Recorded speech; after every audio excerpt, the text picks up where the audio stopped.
Yo, today we are playing a 5-5 home game in the middle of nowhere. Baby, you're the one for me. Baby, you were meant for me. I'm madly in love with you. This poker game was 2 hours away, but that didn't stop me from driving to the middle of the woods. I didn't drive across the state to play for pennies, so I buy in with enough money to purchase a Honda Accord. Used, obviously, but let's not get too ahead of ourselves. So yeah, we sit with $5,000 and get involved relatively quickly. In this first hand of the night, the button raises to $15, and I look down at 7-4 of clubs in the small blind. I'll be the first to admit this is probably just a fold, but I decide to make the call, and the big blind comes along as well. We go three ways to a flop of a big nothing sandwich. Action checks to the button, who puts out a continuation bet of $20.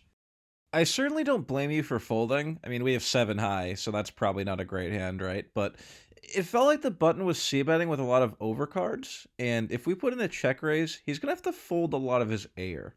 I make it $60 to go, and I'm hoping to just take it down right now.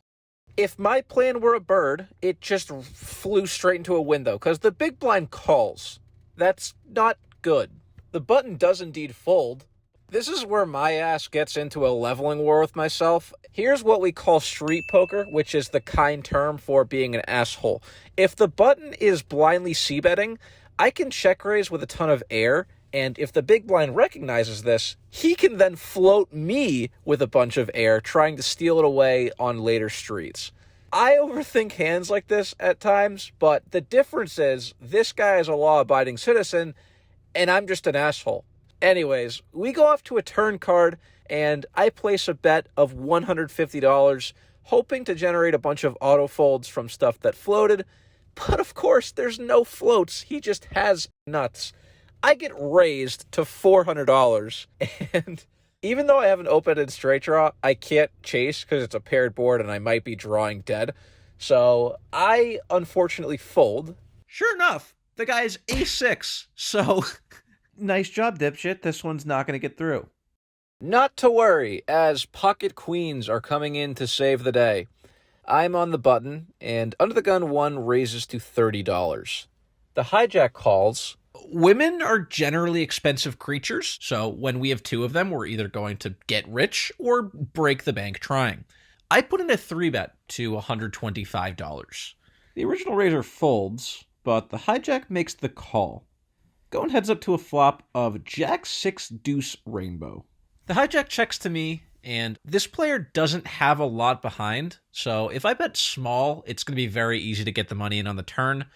I bet $75. The hijack immediately goes all in. I call. I literally beat him into the pot, dude. Look at the chips. We go off to see a turn, which peels off the ace. Yikes, now we lose to any random ace, and the river is a king. The hijack, of course, has king jack offsuit. When have you ever seen a kid just lose $500 so enthusiastically? The guy's like, I'm all, we call. On the flop, we're like, yes, dude. On the river, he's like, 2 pair. I'm like, fuck! Next, we have ace king of clubs. There's a button straddle to 20, and I raise it up to $60. Only the button calls, so we go heads up to a flop of Jack 7 Deuce. Pretty good board for me. Certainly going to be placing a bet. I toss out 1 black chip, and the button doesn't think too long before making the call. Poker gods, it's been kind of difficult recently. Just give me a club and let's call it a day, shall we? They say no shot, bucko. How about the 4 of diamonds? Does absolutely nothing for me. The button only has around 350 behind, about a pot-sized bet remaining. If I had aces, kings, ace-jack, king-jack, queen, basically any value hand, I think the only play here is to go all in. Obviously, it'd be great if we got a fold at this point, but even if we get called, we still have a plethora of outs, so I stick it all in there, and the button doesn't think too long before making the call. We are going to need some help, And it doesn't come. We are twiddling our thumbs with ace high, and the button rolls over 7-6 offsuit. Jesus Christ, what is going on tonight? Next, we look down at king 5 of clubs in the low jack. Under the gun limps, and I kick it up to $30. The small blind, big blind, and limper make the call. Flop comes Jack 4-7. No club, no hope, no betting. Let's just check. The turn, however, is the ace of diamonds. This ace is a card that's going to hit my early position raising range a lot, and no one really seems too interested in this pot. I slide out a bet of $90. Everyone please fold, let the kid take down a pot for the one time.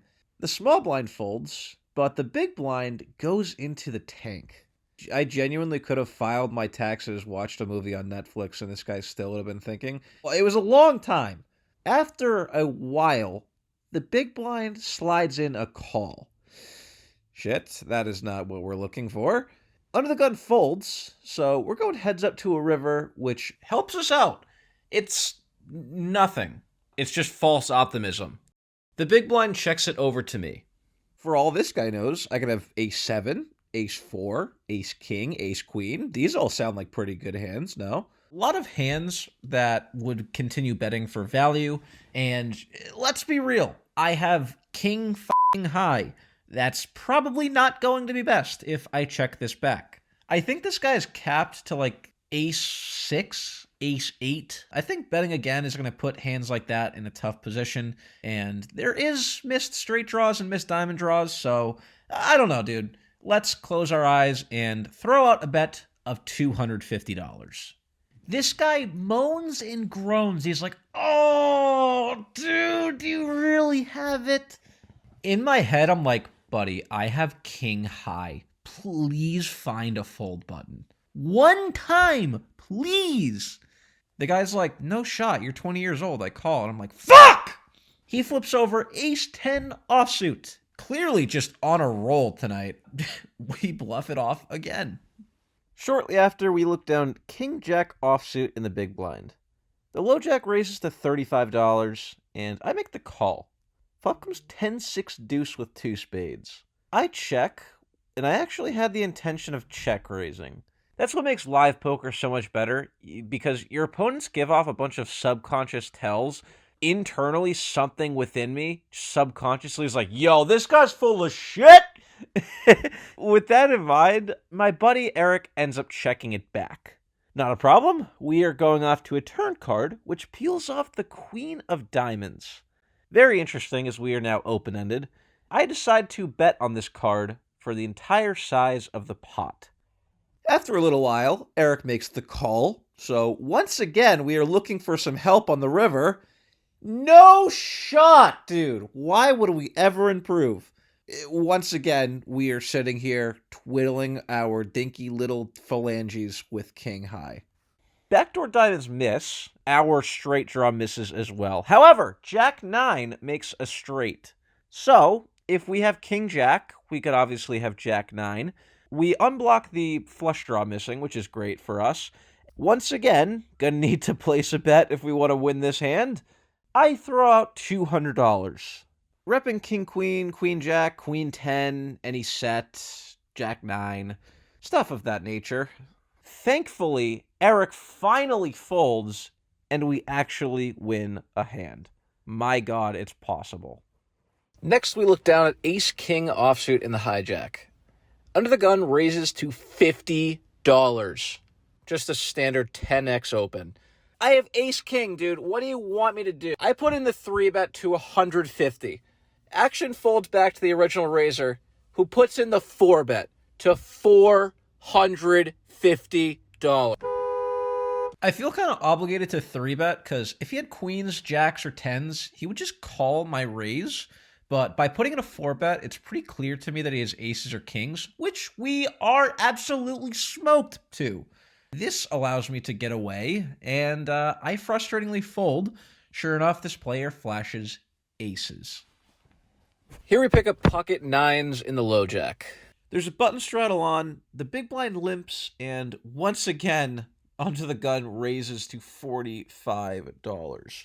This is another player who has just been limping. I'm getting kind of annoyed at this point in the night. I'm like, dude, I'm getting set up left, right, and center. But I have pocket nines. If we flop a set, who knows? I make the call.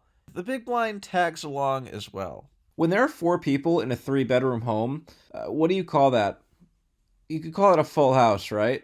Yeah, well, we flop one of those things. Action checks to me. This is quite a coordinated board, so I'm going to size up and bet $100. The big blind calls, but the original raiser folds. Going off to a turn card, which peels off the 4 of hearts. The big blind checks it to me once again. I think this player most likely has a flush draw or a small pair, which means he's not that strong. I really wish I put out a wizard bet of $100. I think he would have perceived that as weakness, and it might have caused him to spaz out. But instead, I bet $275. So he's like, oh, I'm going to fold. And I'm like, no, please don't do that. Please don't do that. No, God. Why? Here we pick up ace-king once again. This is clearly a hand that's been working out all night for us. I raised to $50. Only the big blind makes the call. Flop comes king-10 deuce, 2 spades. The big blind leads right out for $100, the entire size of the pot. This guy doesn't bluff ever. Like, it's just some toys are programmed with certain buttons, and this guy was manufactured differently. He just literally doesn't have a bluff button. So I put him on a hand like king jack, maybe queen jack, maybe king queen, stuff like that. When we're facing a pot-sized bet, I think a raise would be doing too much, so I start with just a call. And we go off to a turn card, which peels off the ace of hearts. Very interesting card. We improve to 2 pair, but a hand like queen jack makes a straight. The big blind does not stop betting, but he throws out $100 once again. I think if he had queen jack, he would bet bigger, especially with the front door flush draw on board. Now I'm pretty confident that he just has a king X holding. I decide to put in a raise targeting king X. No need to go too big. If I go too big, he's just going to fold. So I make it $300 to go. The big blind says, buddy, that price is no problem. I will see you on the river. He throws in 200 more, and we go off to see one last card, which peels off the queen of hearts. Oh my God. And even better, the big blind rips it in my face for $750. What the fuck? Oh. Now a hand like king jack makes a straight, and I go well into the tank. I flip my hand over and I verbally say, dude, what's going on tonight? This is beyond ridiculous. I have the ace of spades, which removes a lot of his possible bluffs. And this guy just didn't seem like one to bluff. Can't really name another hand other than king jack. I fold face up, and sure enough, he shows king jack. Next, we look down at suited cards, and 4 players limp to me. I don't know what that shit's about, but I have a good hand, so I raise it up to $75. 2 people make the call, so we go 3 ways to a flop of 9-9 deuce. Flopping trips, thank you. Oh my goodness. I think you could go either way between our bet or a check here. I actually lean towards betting small, just because I would do it with so many other hands on a board texture like this. But as played, I decided to check, and action ends up checking around. Going off to a turn card, which peels off the 7 of spades. In a normal game, I think this is a great card to check once again, and someone will probably place a bet. Then we can check raise. However, these players were quite passive, and unless they had a really good hand, they were just check calling. So that's another reason why I'm kind of just inclined to bet small on the flop, because I would have to build the pot myself anyways. For all these reasons, I think bet small on the flop is better, but whatever, who cares? We decide to bet. I bet $175. The player in middle position makes the call, but the button gets out of the way. Going off to see one last card, which peels off the 10 of spades. The backdoor flush gets there, but the middle position player only has $100 behind, so I'm all in. I get snap called, and the guy says, do you have a full house? I'm like, oh God, don't tell me. He tells me he has ace-8 of spades, and Jesus Christ. This is just not my night. Next, we have king-jack offsuit. I raise, someone calls, flop comes king-6-2, I bet, and immediately get raised. I fold, and the guy shows a set of sixes. So it's like, oh my god, what the fuck? I feel like jumping off a bridge. That's a text message, hopefully from the psych ward, because I need medication before I go f***ing insane. By this point in the night, I was quite fed up, so I called it a night. We were in for a lot, out for a lot less.